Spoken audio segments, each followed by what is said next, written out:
going. Okay, thanks. Hi, everyone. This is Christy Weiss with Mountain States Regional Genetics Network, and you all are on the Genetic Ambassador call today for May. Thank you guys for joining us. We might have some other people calling in because some people do this over their lunch hours, so some people might be on hold and things, but we're going to go ahead and get started. This will be recorded, so if anybody does need to jump off for any reason, we will have a recording up in a couple days on the website.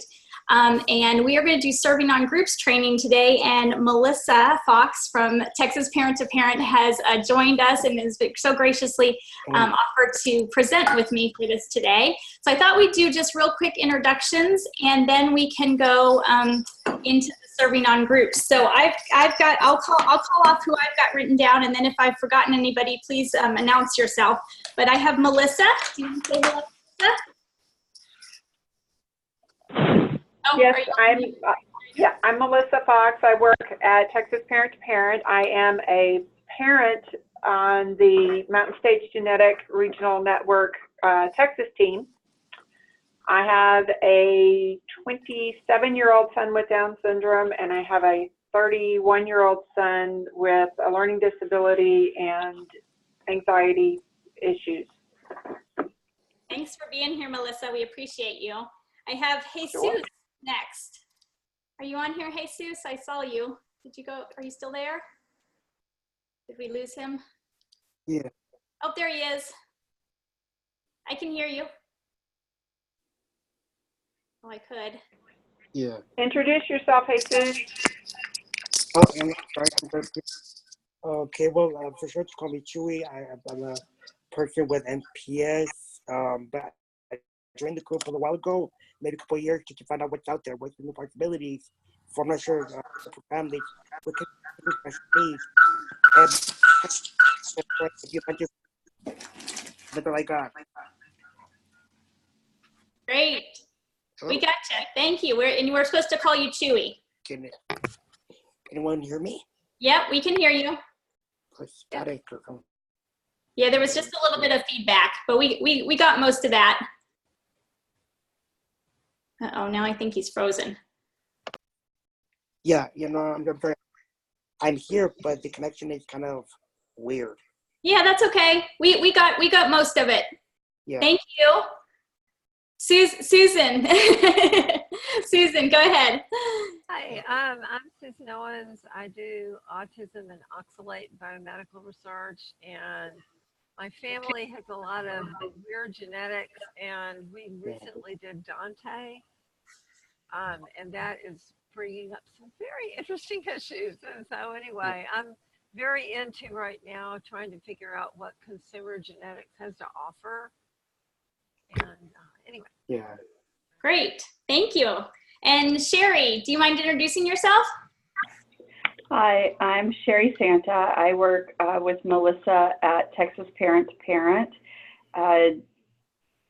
Genetics is very important to me because 2 of my children have a genetic condition. I have 6 children in total, 3 with disabilities plus a genetic disorder, and one with a chronic illness. And I'm the medical education program coordinator here at Texas Parent to Parent. Sherry, thanks for joining us today. All right, and Alyssa, are you on there? Yes, I am. You want to introduce yourself? Yes, my name is Alyssa Seymour, and I'm on the Mountain States state team for New Mexico, and I am the parent to 2 daughters. Abigail is 8, and Allison is 3, and Allison was diagnosed with Williams syndrome when she was about 10 months old, and so that is why serving on these teams are very important to me. So it's nice to meet everyone. Thanks for being on, Alyssa. Thank and you. Heather, I see you. Heather, do you mind introducing yourself? Of course not. Hi, I'm Heather Schichtel. I am the Executive Director of Miracles for Mito, which focuses on mitochondrial disease, which is a genetic disorder. This is pretty prevalent in our family. And one of the reasons why I became interested in mountain bikes is to see how we can all collaborate, how we get genetics just some of these rural areas where we might not have access to care the way that we do in our big cities. So been on the group for about a year. Excited to be here. Thank you, Heather. We're glad you're here. And Jen Mana. Hi, and so I'm Jen Biana. I live in Montana. I'm on the Montana state team. And as of June 1st, I'll be the center coordinator for the Montana Family to Family Health Information Center. Awesome. Thank you, Jen. And Jamie, can you introduce yourself? I saw you pop up. Yep. So I'm Jamie Stefanski, and I have 2 children with a genetic disorder. And I'm also a PT and neuromovement practitioner. So I work with kids with special needs and some of them with genetic disorders. So I'm just interested in learning more about and genetics and how it is going to evolve within the medical system and how to get resources out to family and make it more resources more accessible. Thanks, Jamie, for joining us today. And did I see Daphne's name pop up? Are you there, Daphne? Maybe not. All right. And I see a 303 number. Was that maybe somebody calling in? Was that Jamie or Heather or? Yeah. That's me, Adrian. Oh, hey, Adrian. Go ahead. Hi, sorry we're in the car, so hopefully Aiden is a little quiet. But hi, I'm Adrian. I'm from Colorado. I'm one of the ambassadors. My son has Dup15q syndrome, and so he just turned 13 last week, which is exciting. I'm also the regional representative for the Dup15q Alliance and serve people and families within 7 states. Great. Thanks for being on, Adrian. And did I miss anybody? That's all I have on my list, but there might be some other people that called in that I'm just not showing names for. Anybody else on the line? Hey, Christy, this is Lori Wise. I have a 303 number. Can you hear me okay? Hey, Lori, yeah. Go ahead, Lori. I'm glad you can make it. Can anyone hear me? Yeah, me too. Thank you. Hi, guys. It's Corey. Oh, hey, Corey. Just a second. Corey, Lori's introducing herself, and then we'll come to you, okay? Okay. Go ahead, Lori. Okay, thanks. I'm Lori Wise. I live in Colorado. Been part of the Mountain States team for Colorado. Have a strong family history of a rare genetic disorder called Fabry disease. I'm also part of the Rare Colorado group and do a fair amount of speaking as an advocate and patient with Genzyme Sanofi, the manufacturer of a drug for Fabry disease. And I'm happy to be here and learn how I can help in any way. Great. We're so glad to have you on, Lori. And Lori didn't tell you this, but she was helped lead our consumer advocacy work group for our last grant cycle when we were a collaborative, before we became a network. So thank you for all that help that you did with the consumers in our last grant cycle. Of course. All right. And Corey, I heard you on as well.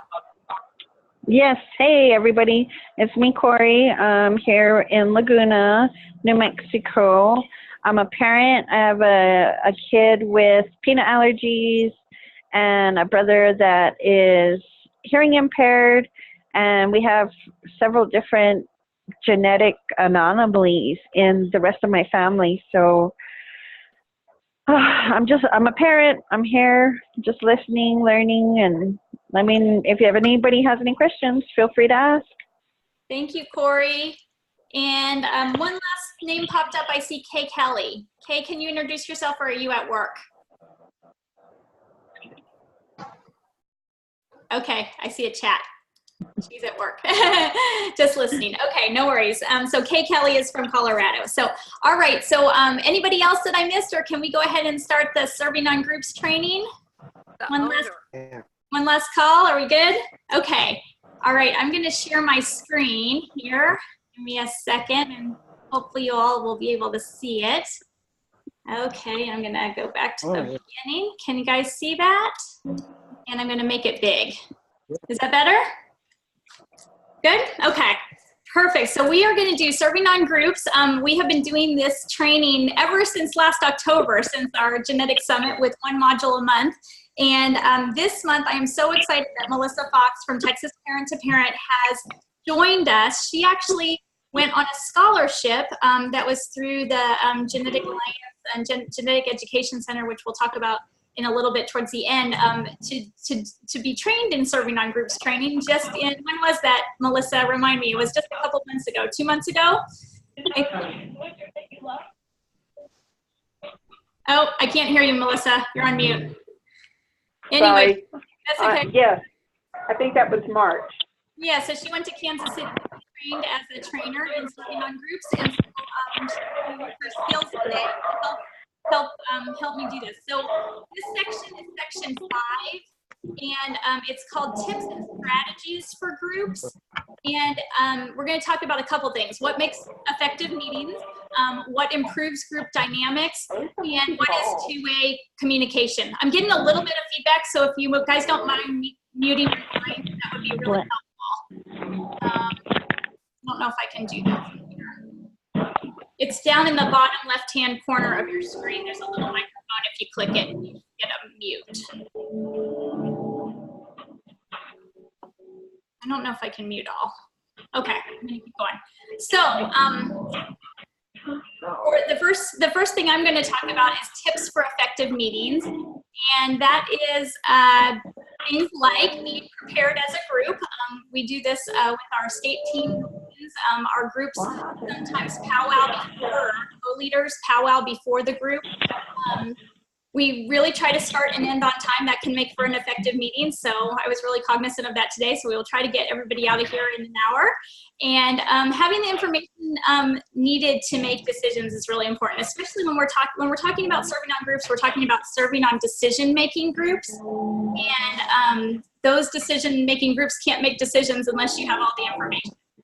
Again, making sure that everyone that is crucial to making the decision or crucial to the discussion for the decisions, making sure that they're not missing from the meeting is really important as well. And then last but not least, following a meeting agenda can be really helpful for keeping everybody on track. All right, I'll go to the next slide. Are you guys still getting some feedback? Yes, hang on. Hang on just a second. I'm going to see if I can move this. Annette, can you help me at all? I'm not finding the controls for the mute. There we go. I think we got it. Okay, thank you. All right, so I skipped ahead a couple. Let's see. Let's go back here. Can everybody still hear me, I hope? Yes? All right. Yes. Okay, thank you. So the next part is going to be talking about improving group dynamics.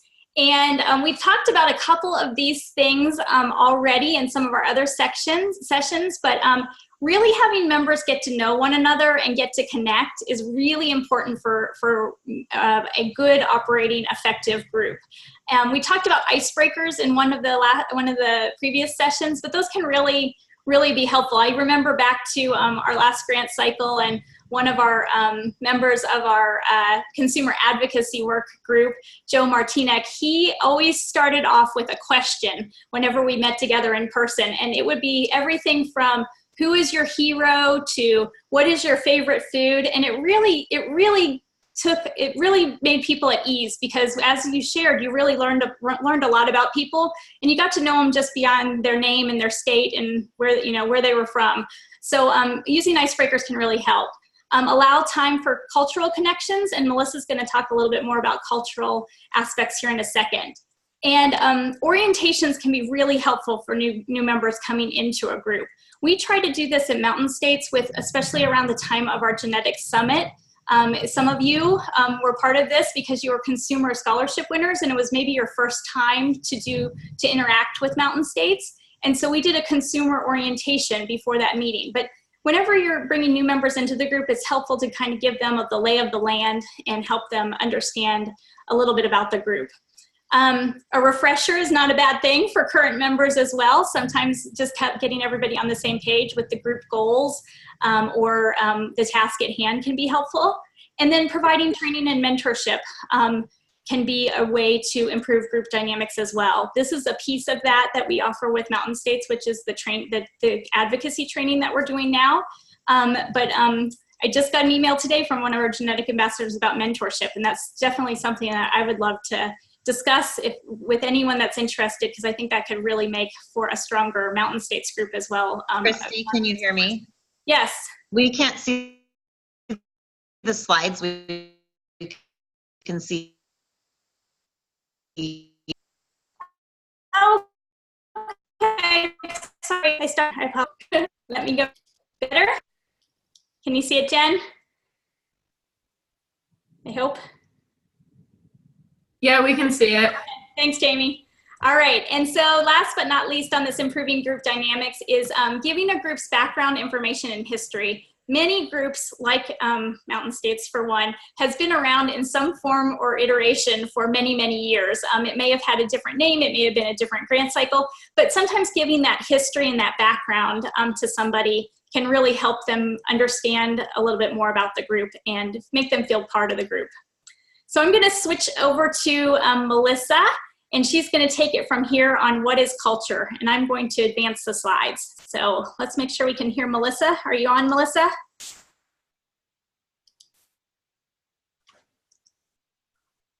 You might have to unmute yourself, Melissa.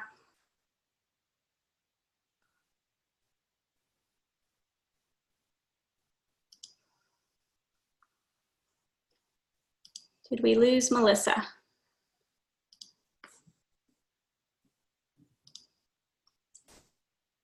Hang on. Melissa, are you there? I unmuted my phone. I didn't realize I had to unmute my computer too. Okay. So. Okay. Okay. So, Melissa, and we should have the slides. Is that what we got? Yes. There we go. Okay. But now we see you and not the slide again. Okay. Let me do that again. All right, go Sorry. ahead, go ahead and talk, and I'll get it worked out here. Here we go. There you go. Yay, there we go. Okay. So what is culture? It is the characteristics of a particular group of people, anything from language, religion, life in general, social habits, music. The inner circle here is more, things that really don't change about you, your gender, ethnicity, race. Well, gender can change now. Race, age, your abilities. The outer circle is more changeable. Your geographic location, people move, whether it's within the same community or across the U.S. or across the world. Religious beliefs. I grew up in one religion and I kind of changed as I got older. Education, military experience, income changes, work, things like that. Those things change. Basically, culture is kind of the essence of what makes us us. It takes our life experiences and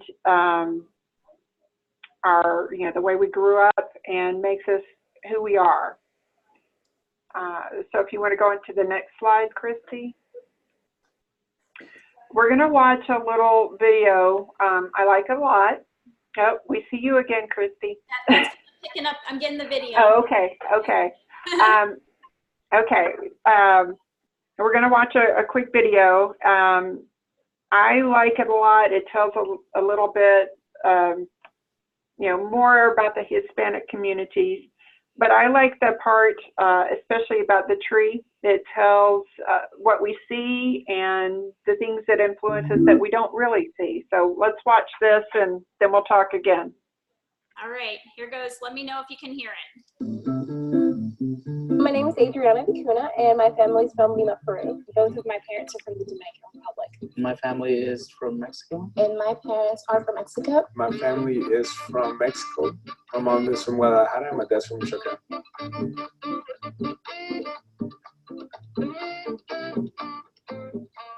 Latino. What's in a name? Regionally and individually, the terms used for Hispanic Latino population vary. Terms for ethnicity do not mean race.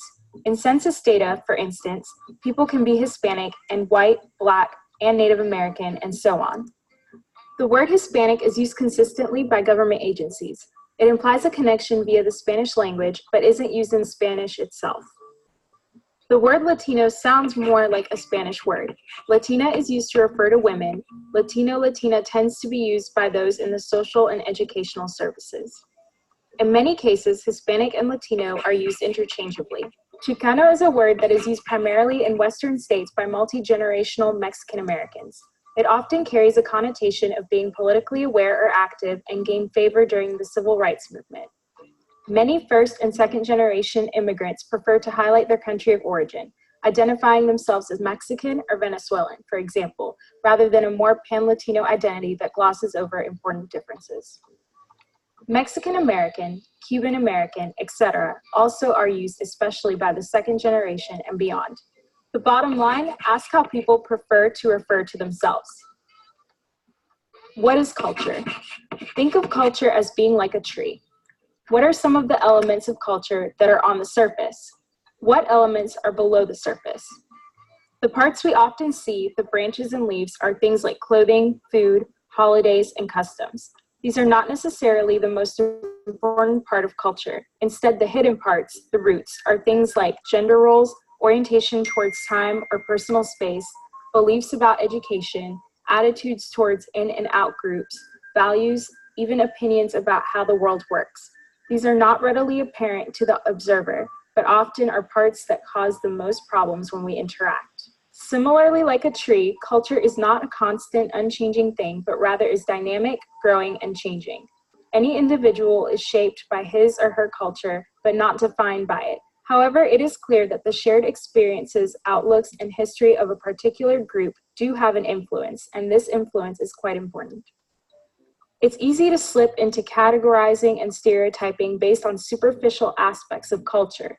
Let's keep in mind, 100% of Latinos don't eat tacos 100% of the time. Individuals are unique, though influenced and shaped by their shared experiences, which are related to group membership, country of origin, language, etc. Latinos are not a homogeneous group. They're an ethnicity, and as an ethnic group, do tend to share common cultural characteristics. Latinos and their families come from about 20 countries, but many have also been in the US for hundreds of years. Indeed, before parts were the US. Latinos can be of any race. They can be of any social class, educational level, religion, sexual orientation, etc. Language and the Latino culture. While the majority of Latinos speak Spanish, there are a range of regional and national differences in pronunciation, vocabulary, and usage. In many Latin American countries, other languages are spoken. Portuguese in Brazil, many Mayan languages in Guatemala and Mexico, Quechua and dozens of other languages in the Andes. Many Latinos in the US are English dominant or speak English only. Understanding Latino cultures. Though country of origin, social status, class, and level of education also have a big impact on culture, there are certain cultural values, beliefs, and traditions that are shared across many of these socio-cultural differences. Let's explore a few key ones, all the while remembering to avoid stereotypes or assumptions about individuals. In an interest of time, I'm going to stop it there, Melissa, and I'm going to post this link in our Genetic Ambassadors Facebook group because it goes on for about 5 more minutes, and I think it does an excellent job of talking about those aspects. So if anybody would like to see that, I will post that so people can continue to watch it. I'll turn it back over to you, Melissa. I'm going to share the slides again. Oh, I can't hear you, Melissa. Can you hear me? Yes, I keep forgetting to hit the mic button on my phone. I'm sorry. Thank you for the reminder. So cultural reciprocity, I said it today, and humility. We have in society, whether it is through our work or organizations that we're involved with, and just, with our friends. We have laws, rules, policies, standards, kind of an understanding between our friends, attitudes. There's certain lines that we stay within. And then the cultural, okay, let me go back. I'm sorry. I'm going between screens here and I'm losing myself. So there's the laws and rules. We as a community who work with people who have a genetic disorder or have a family member who has a genetic disorder, most of us try and use people first language or identity first language. People started going through cultural competency courses or classes to help them master what other people's cultures are. But it doesn't necessarily work very well because it leads to stereotypes. We just talked about in the video, the Hispanic culture. As they said, not everybody eats tacos. Not everybody is the same. And Hispanic is people who speak Spanish, but there's different Hispanic people all over the world, and they don't necessarily have the same values, the same background. So this is where the cultural humility and reciprocity comes in. Things like a smile. Here in the U.S., a smile is a form of greeting. It's to say, yes, I'm happy to see you. I'm feeling good. But in other parts or other communities, a smile can mean nervousness, or you're trying to persuade me, or it's kind of a status, a sign of power or influence. You're trying to influence someone. And greetings too. There's handshakes, there's hugs. I'm a hugger, but I'm not necessarily going to hug somebody I don't know. There's cultures that you don't touch. You may nod or bow. Then there's cultures that are very close. They stand very close, touch your hand, touch your arm. Personal space is very cultural. Timekeeping is very cultural. There's cultures that you need to be on time, not 5 minutes early, not 2 or 3 minutes late, but on time. And then there's other cultures that, 10 o'clock could mean 10:30, in the morning, it's in the morning.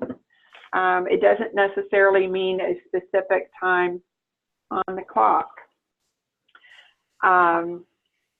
There's cultures where eye contact is considered, disrespectful, especially between men and women. So that's where you need to realize what you don't know. That's where the reciprocity and the cultural humility comes in, is knowing that someone else is they don't necessarily have the same beliefs and backgrounds that you do. And the best way to approach someone else of a different culture or different background is to observe and mirror what they are doing. If they lean in and, are engaging that way, follow and, see if that helps build that rapport.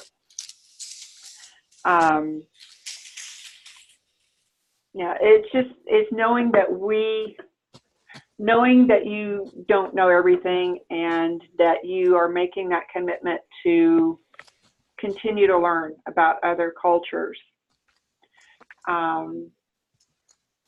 So you ready for me to go on to the next slide, Christy?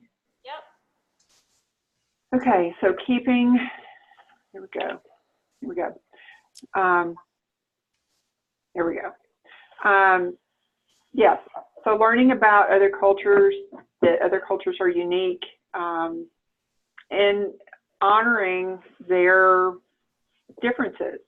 You know, whether it's a religious belief, holidays, how we celebrate holidays, Hanukkah, Christmas, Kwanzaa, you know, it's okay to, you know, say happy holidays, Merry Christmas, you know, happy, is it happy Kwanzaa? See, there you go, things I don't know. But encourage others to feel comfortable. And if you need an interpreter, maybe they speak a different language, maybe you need a sign language interpreter, that's always good to provide the interpreters. Oh, and jargon. Here in Texas, we're about the only ones that use for individual education plans. We don't say IE, well, we do say IEP, but in school it's referred to as an ARD, admission review dismissal. We're working on changing that, but it's kind of set in stone here for now.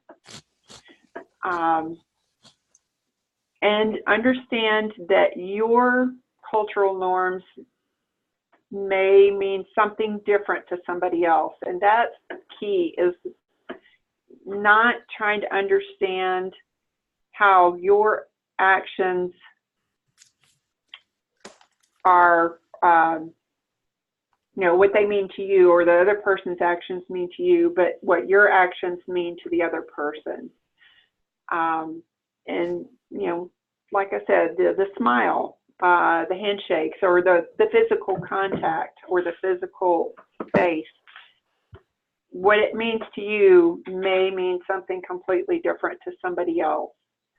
I was reviewing some videos online, and they talked about personal space, how this man who worked in a different part of the world, he was brought up that you give your seat to a woman who, you know, is on the public transportation. You know, you stand up. He offered her his seat, and she said no, but then he sat back down, and he was a little embarrassed, and, you know, kind of looked down, and she sat on his lap. And, you know, it made him feel a little uncomfortable, but she was perfectly fine with that. You know, she didn't want to take his seat, but she would share it. So I thought that was kind of a cute story, and very different from the way I was brought up, and probably many of you. Do you have anything to add, Christy? No, I think this is great. I did want to give an example. I remember this from the training, and I think when I went through the training, they said that Trish from our region, from New Mexico, who works with the Family Voices, had given this example. So I just wanted to read it because I think it kind of sums it up. But a national project wanted to work with family organizations to help decrease obesity in Native American Indian children. The feedback from the Native families was one of wisdom, and they indicated that the use of the term obesity was negative and would likely decrease participation among the families. So they suggested instead the wording, healthy family eating, which was much more welcoming and had a great success because it was positive. And that just reminds me of our state team meeting in Austin. I think it was Alyssa and Corey taught their team very well. Alyssa, I think it was you who shared living with instead of diagnosed with, or you're referring to genetic conditions as living with or living well with. It's just a different way of saying it, but it puts a much more positive spin and is more culturally accepted. And I know you shared that with your team, and Dale Alverson still shares that on many of the team calls. But so it's teaching each other. That's how I look at culture. It's teaching each other where we are and where we came from, and sharing that and making us stronger.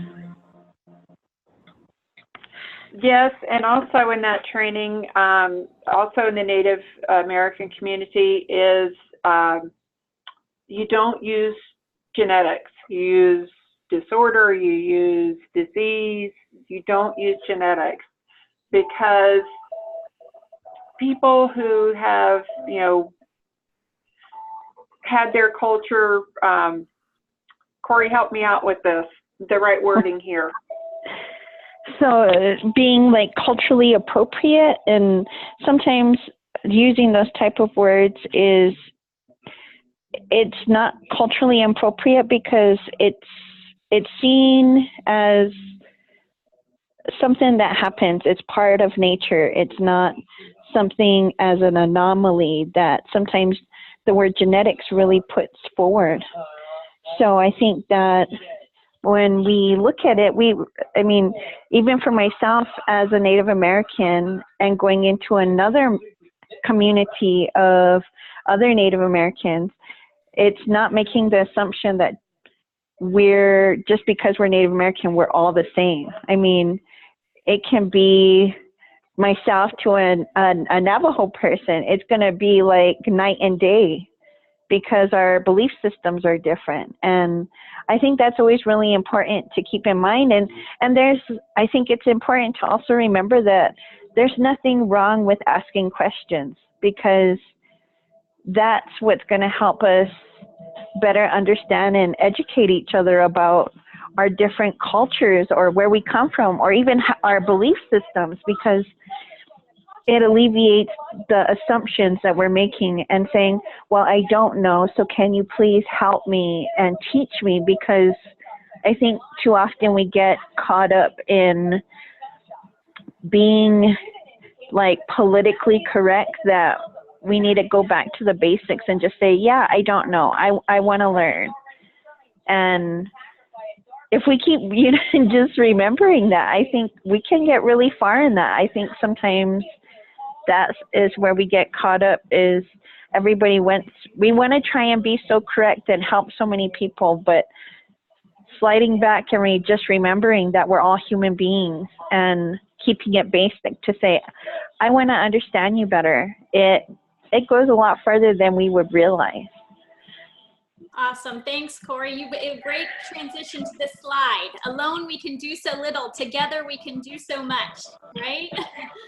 Exactly. And it's so true, because I mean, even when I was in Guatemala, making that assumption because I was Native American, it's different, because even though we're very physical and we can hug, down there, it was even more so, where your personal space got smaller and they kiss each other on the cheek. So that was different for us, like Northern American, Native Americans, going down and being in the South and seeing those cultural differences, but also being able to parallel some of our own cultural experiences and seeing the similarities of how our cultures are so similar but still so different because of the barriers of land and the different experiences we had because of it. And it's a beautiful thing. It definitely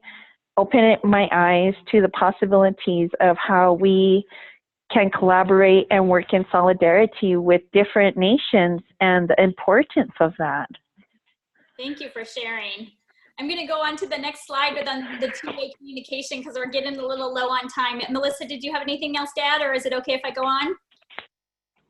No, I don't really have anything. I just was going to reiterate what Corey says. It's perfectly okay to ask questions or to admit that you don't know, and you will, research it, find out, whatever. Especially when you're dealing with someone who can make policies or change rules. It's okay to say, in fact, it's best to say, I don't know, let me get back to you. No, and this is Trish. I wanted to say how important that is, because families continuously, families of color continuously call and will say, I wish they would have just said, I need your help. Because they don't know. Because I don't know, I need your help. I need and you're important to me in giving me that guidance and direction. in working with people from your community. I agree. The slogan, nothing about us without us, if you're making decisions that affect a certain group of people, you need to have their input. So go ahead, Christy. Okay. I was just going to go on to the two-way communication, which kind of wraps into this as well, that, you know, this shouldn't be a one-way dialogue when we're serving on groups. And these are just some strategies that can be used and different ways to do exactly what you said, nothing about us without us. If you are the consumer that's chosen to sit on a group, but you're representing a lot of other consumers' voices, you want to make sure that you're adequately representing their position as well. So ways you can do this, you can hold a town hall or town meeting where you bring those people together. You can do public listening sessions. Sometimes local, state, and national agencies will do these. I know Mountain States has participated in these before and helped organize them to gather information from the group that you want to get more information from or represent. There's MCHB, which is Maternal Child Health Bureau. So we're not going to use jargon here. That's Maternal Child Health Bureau. Block grant hearings. There's also something like Breakfast with the Policymakers, where you can invite those key decision makers or legislators to breakfast time and use it as a time to educate about whatever issue your group is tackling. And then there's things like policy forums on health, education, disability, where you bring in a lot of different stakeholders and have a forum on a particular topic, and you can get a lot of input and voices heard on that as well. We're going to end up with the Section 5 resources here. I wanted to point out one that Trish has taught me well about, which is the National Center for Cultural Competence. And I'm going to switch slides here because I just wanted to show you their website. Because they have an assessment tool. Let me see if I can do this and reduce this here. There we go. Can you guys see? Moving on right here. National Center for Cultural Competence. This is their homepage, and then up here in their menu bar, there's something called self-assessments, and they have a number of different self-assessments that you can actually take, your organization can actually take on cultural competence. And then they have a resource list that is so thorough. You can type in here, filter by keyword, or it's in alphabetical order. A lot of resources for children with special health care needs. I was looking through this morning and clicking on some of these, but many, here's a whole thing for core outcomes from children and youth with special health care needs, but all around cultural competency. So this is a great website I just wanted to highlight and show you guys that is available for you and your organizations. And everything on here is free of charge. This is it's from Georgetown University. Trish, did you have anything else to say about them? I know you love their stuff. You've taught me well. I know that it's just a great resource for people, as well as, to me, go to the source. If you're working in a community, you need to show up not wearing your professional hat. And that's what families also tell us, is that why do they come in and not come to, when we get, why can't they just come to like a fiesta or just a town meeting or something that's community focused before, and just get to know and see our community. Because people go in cold a lot of the times, and there's so many opportunities for you to get your foot in the door in a sense, by just showing up at events that are within local communities, because that means a lot to the families, is that you took your personal time and made time for them. Great. Thank you for sharing that, Trish. I'm going to switch gears and move over to the Genetic Ambassador updates. But thank you so much, Melissa, for preparing and training for presenting this Serving on Groups Section 5. And hopefully we'll have a couple of minutes at the end that we can do some questions. Can everybody see this? I just switched slide decks. Can everybody see that, Genetic Ambassadors? slideshow there, hopefully? Yes. Okay, thanks. So I always start with our mission. I'm just going to read it again, just to remind everybody that this grant cycle, we are ensuring that individuals with genetic disorders and their families have access to quality care and appropriate genetic expertise and information. And we do this through facilitating a professional network, which you all are all part of, highlighted in green there. We have our genetics clinics, our key primary care practices, our consumer advocates, and our state health department resources. This work is funded by HRSA, and our funding statement is down there. I'm Christy. We'll skip that one. You know who I am. Genetic Ambassador Program, we've talked about this before, but it's all of you. And I'm so excited that we keep growing. So if there's other consumers that you run into in all the things that you do in your state or nationally that are in our region, please invite them to connect them with me. I can get them on the monthly call list so that they can join us for these. Just an update, we have a Facebook Live going on tonight. It'll be at 8 p.m. Central, 7 p.m. Mountain Time, and 6 p.m. Pacific Time. It's featuring Rebecca Littlejohn from Texas. She's a genetic counselor at the Children's Hospital of San Antonio, and she's answering a question that came up on our survey last fall about clinical trials and how families with genetic conditions can find a clinical trial that they could participate in or that they could consider participating in for their child's genetic condition. So she does a great, she's gonna do a great overview of that tonight. And I am also gonna do an overview of the clinicaltrials.gov site. So that'll be at 8 p.m. Central. Tune in for that. And I want to ask this question again. I didn't get any takers last time, but I really want to ask if there's any of you out there, genetic ambassadors, that would like to be featured on one of these Facebook Lives. You guys are experts, and I would love to feature you alongside our genetic counselors, alongside our geneticists, and answer some of these questions. We have quite a few consumer advocacy questions that I can provide you, and you can pick from the list to see one that you feel comfortable answering. But our region's filled with all of you that are experts, and I would really love to highlight some of you on these Facebook Lives. So if you're interested, send me an email, send me a text, so that I can get that scheduled. And the good news about this, I know it says Facebook Live, but we do pre-record these, so you can mess up and we can pause and start over. So you don't have to be nervous that you're live. We do pre-record them. So I wanted to give you guys an update on our pop-ups because we've had 4 pop-ups and we have 2 pop-ups happening today.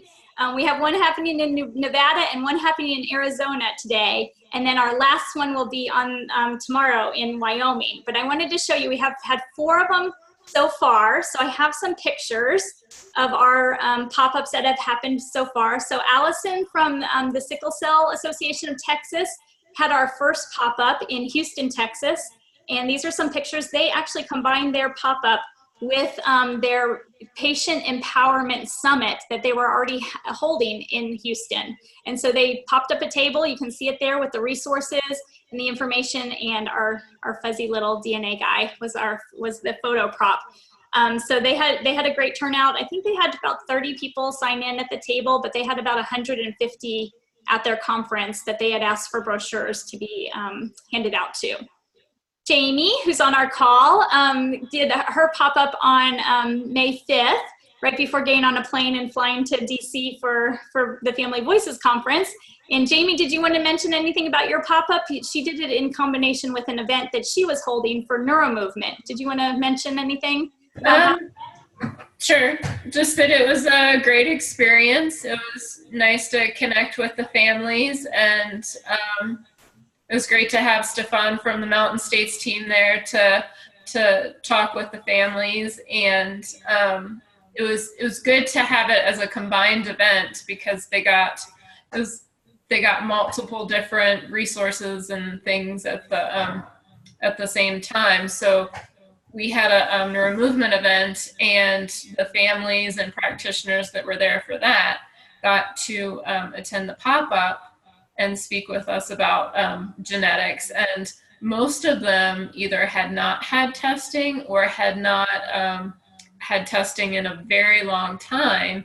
And so it got them thinking about genetics because they had multiple system involvement, things that would lead to believe there would be a genetic component to it. So it kind of got their wheels turning and got them some resources. Great. And you also had Adrian there as well, who's Yes. on the call, and Mary Jo Palladino, I think, helped you also, Yes. right? It was Yes. a team effort. It was a Colorado team effort. Great. And then Maria and Jesus had a pop-up in Colorado on the 14th. Jesus, are you on? Would you like to tell us Yeah. about the pop-up? Yeah, I am right here. Great. I can hear you. Okay, I got it. Okay, well, my mom and I went to a little Panera Bread place out in Colorado, and I was speaking about my life and what I was doing in the group, and again, trying to get I wanted to encourage families or educate moms to find out, I think, information about their kids. The interesting thing is that to me it was funny. As soon as when I was finished speaking about myself, honestly, this group took this pop up on their own. They started. I mean, to me, I was shocked at how much the moms knew about their kids, about Down syndrome, what you call the Asperger's is when I heard, and it sounded to me like moms in the in, in the Hispanic gear, they knew already so much, and that part I was proud. Again, they want to find out help for their kids with, again, Down syndrome, Asperger's, anything in between. And that part I was very proud. That's and awesome. Yeah, and I wrote my mom told them about her life and what we are trying to do now. And honestly, cause yeah, I think like for me, it's like parents already know enough and they want to find out more. They want more. Of external studies or treatment or why because to me what's funny is that at least in our culture it's not that we don't want to find out what happened or how it happened, but they want to find out more info of how to help their kids, their families, because again, diabetes and all this stuff is already in their genes, history, but want to find out more about it. Great. Well, hopefully the things that were in the box, the resources, Yeah. I know we were able to put together to find quite a few Spanish translated resources. So hopefully those were helpful for the moms and that they felt like that was more information for them. Yes. Great. Thank you. Thank you, Jesus. All right. And Susan, this is the only picture I have from yours. But Susan, do you want to talk about your pop-up real quick? Yes, it was pouring down raining, and it was like when we got home, we found trees down and just all kinds of things. So, Goodness, it sounds like Pennsylvania today. really bad weather, but we had fun because I had made this game to play that I'm holding, and we were looking at the numbers that represent things about genetics, and it was actually a lot of fun. I would give somebody one of the numbers when they guessed right, and then that was how we did the award for the little stuffed animal thing for the fuzzy DNA. Yeah, for the fuzzy DNA. And so in the craziness of it all, we forgot to take pictures, which was I'm sorry. You made some good connections, and do you want to note how you made those connections, because all of those were people you did not know prior. Right, they were people that I knew through internet groups mainly. There was one woman who knew me through my own group, which is about oxalate, and then most of the people were from a group for autism and Asperger's and things like that. And the parents were just like, they wanted to know each other. They wanted a voice. I mean, they were so excited to hear that there was a place where they could find resources and you know, to connect to genetic things. So Awesome. it's a very successful social situation in that they really connected to each other. That's awesome. Thank you, Susan.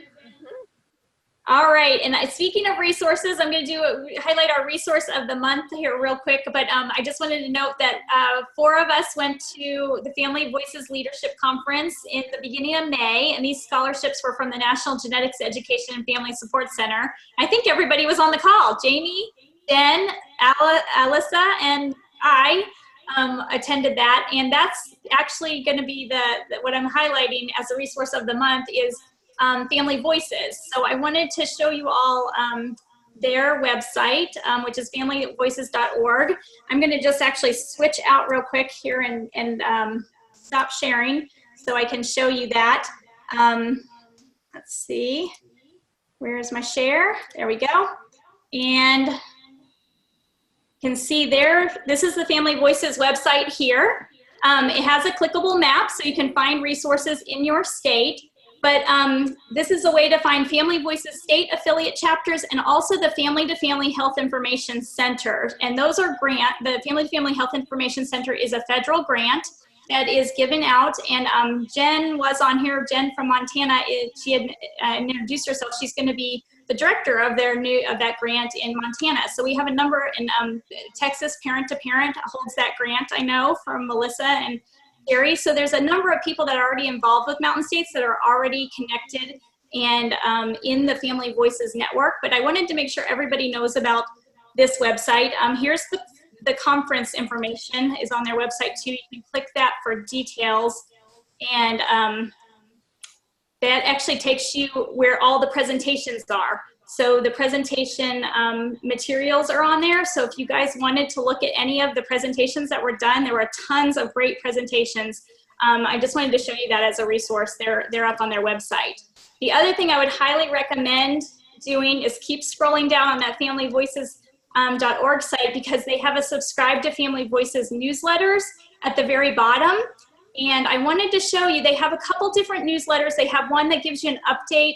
It's called the Washington Update, but it gives you all the webinars that are going on in the whole country for special needs families, from Medicaid to transition to all medical home webinars. Those are all listed and sent out. I think it's every other week.